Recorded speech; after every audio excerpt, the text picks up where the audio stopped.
Peter Drucker, un expert en management, a déclaré: il n'y a rien de plus inutile que de faire avec efficacité quelque chose qui n'avait pas besoin d'être fait du tout. Et je me suis retrouvé dans ce schéma là ces derniers temps. Il y a environ 3 ou 4 ans, j'avais décidé de suivre mes comptes vraiment au centime près, hein, mes comptes bancaires, pour savoir où j'en étais, pour pouvoir budgétiser mes dépenses, avoir la maîtrise et le contrôle sur tous mes comptes. Et puis j'y passais quand même pas mal de temps.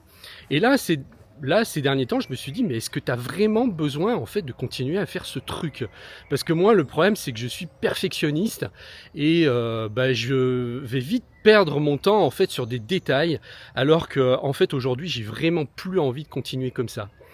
Et donc, j'ai décidé d'arrêter tout simplement de gérer mes comptes parce que je suis assez bon gestionnaire à la base de nature et donc j'avais pas besoin forcément d'entrer dans tout le détail et de perdre du temps à savoir exactement où partait mon argent. Je sais à peu près, je sais où j'en suis et voilà, je gère comme il faut. Donc peut-être que vous, dans votre vie, vous pourriez aussi vous demander s'il y a des choses que vous faites pas qui sont peut-être inutiles aujourd'hui. Et est-ce que vous les faites parce que vraiment vous y gagnez quelque chose, ou est-ce que c'est par loyauté, ou est-ce que c'est par habitude? Posez-vous ces questions. Et puis moi, je suis arrivé en fait à un point de saturation aujourd'hui où j'ai plus envie de choses compliquées. C'est-à-dire qu'avant, j'aimais bien les usines à gaz. Bon, c'est comme ça, peut-être parce que je suis un peu complexe dans ma façon de fonctionner. Et là, moi, j'ai envie de revenir vraiment, depuis déjà au moins 2 ans, à la simplicité, mais ça n'a jamais été aussi fort qu'aujourd'hui. Et des fois, en fait, je partais... Enfin voilà, j'ai le défaut d'être perfectionniste et d'être trop dans le contrôle. Donc du coup, voilà, j'avais tendance à lister ce que j'achetais, quand je les avais achetés, mettre les factures de côté pour pouvoir les retrouver. Enfin, des trucs de geek, quoi. Mais bon, ça arrivait au point où même le petit truc que j'achetais, je le notais, je mettais la facture avec, je le rangeais dans un petit tiroir qui était numéroté. Enfin bref, on serait cru dans la série là, Big Bang Theory, je crois que c'est, avec les geeks là. Voilà. Bon, je me retrouvais en fait dans ce schéma là. Et bon, ça prend une énergie colossale et finalement, on va pas vers l'essentiel. Donc, j'en ai marre aujourd'hui des complications. Pareil au niveau matériel. J'ai 3 Mac, j'ai un iPad, j'ai 2 iPhones. C'est trop. Voilà.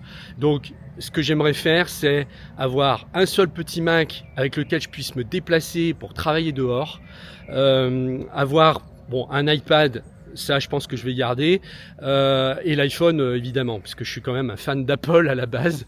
Mais j'avais un Kindle, et j'ai aussi une tablette Remarkable, qui est la meilleure. En fait, c'est une tablette qui se rapproche en fait d'un carnet, d'un cahier. On écrit vraiment dessus comme avec la même sensation que si on avait un cahier. J'ai ça aussi en plus. Donc moi, je m'étais retrouvé avec 4 caméras, je m'étais retrouvé avec 3 dictaphones, des enregistreurs audio, et j'ai plus envie de ça, parce que rien que le temps que vous passez en fait à chercher le matos dans votre maison, vous perdez un temps phénoménal, quoi. Donc là, moi aujourd'hui, j'ai envie de partir sur du simple.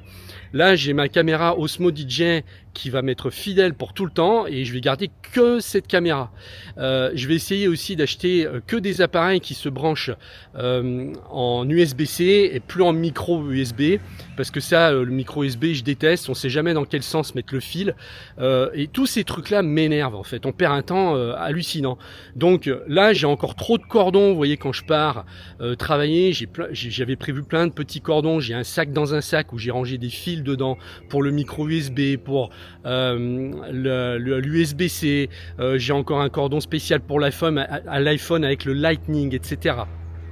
En fait, j'en ai ras-le-bol de ça. Donc là, je vais tout simplifier et puis je vous dirai comment j'ai fait. Je partagerai ça avec vous pour que peut-être, si vous vous retrouvez dans ce schéma, eh bien, vous puissiez faire la même chose.